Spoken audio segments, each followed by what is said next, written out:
First things first, let's talk about scissors. You can just use ordinary scissors or crafting scissors, however, they're going to get dull really quickly and they're going to have a harder time cutting through the plastic, so you'll definitely have to use thinner layers of plastic. What I use are these more heavy duty shears. I've really gotten some good use out of these. And then what you'll do is you'll get your plastic bags.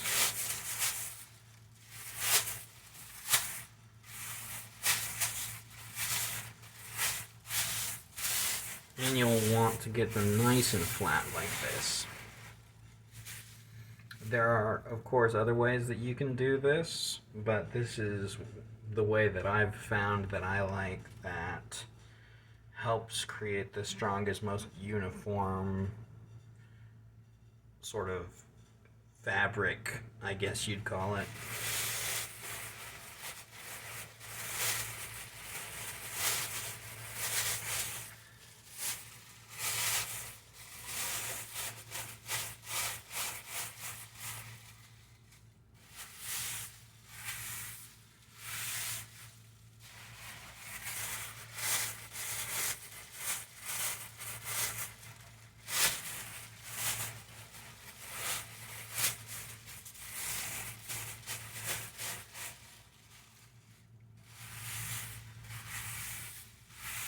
Normally I would do even more than this, but for the sake of time, I'm just gonna do these 3 bags together.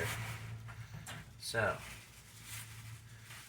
we've got it so that the bottom edge is all lined up on all of them.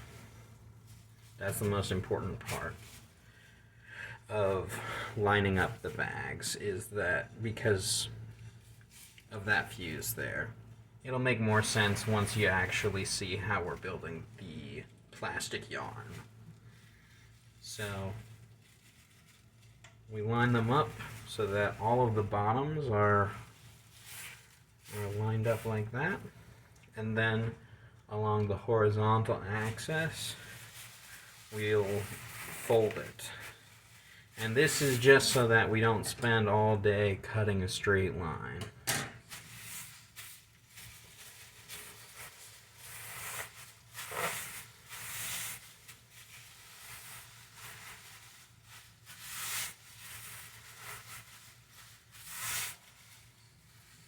A good rule of thumb for how thick you want the plastic to be, the strips, is somewhere around 3 times the width of your crochet hook. You can vary that, but doing it smaller than that, you run the risk of the plastic being so thin that it tears. So I'd say roughly about 2.5 to 3 times the width of your crochet hook.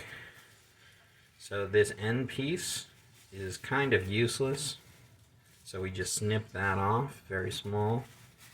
The crochet hook I'm using is a little bit on the thicker side, so what I'll be cutting is about 2 inches thick. So right around there.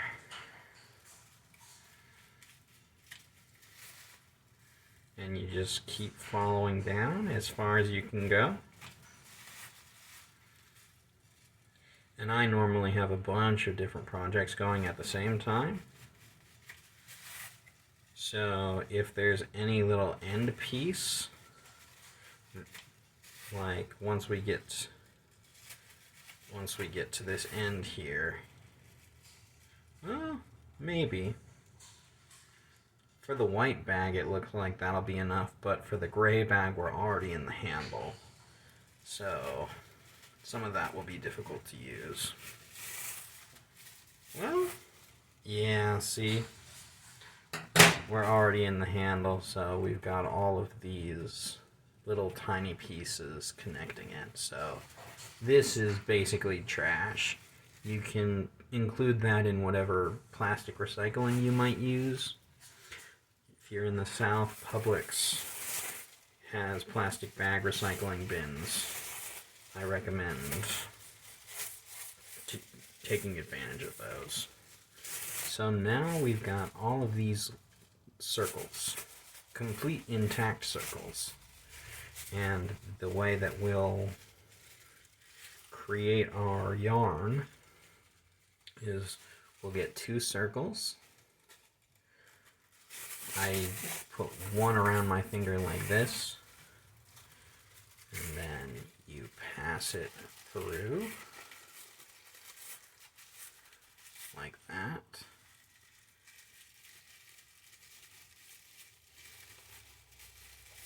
And then, did I do this right? No, I didn't do this right. See, it just passed all the way through. So what we'll do is we'll get the 2 loops, we'll put one part way under, and then through like that, so that the loops interlock. Just like that. And we'll go down the line, do it again.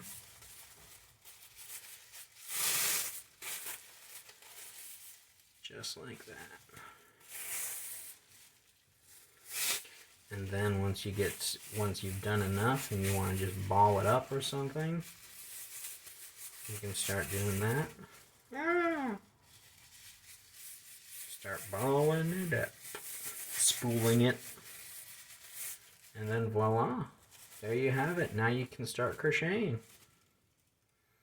just like it was yarn.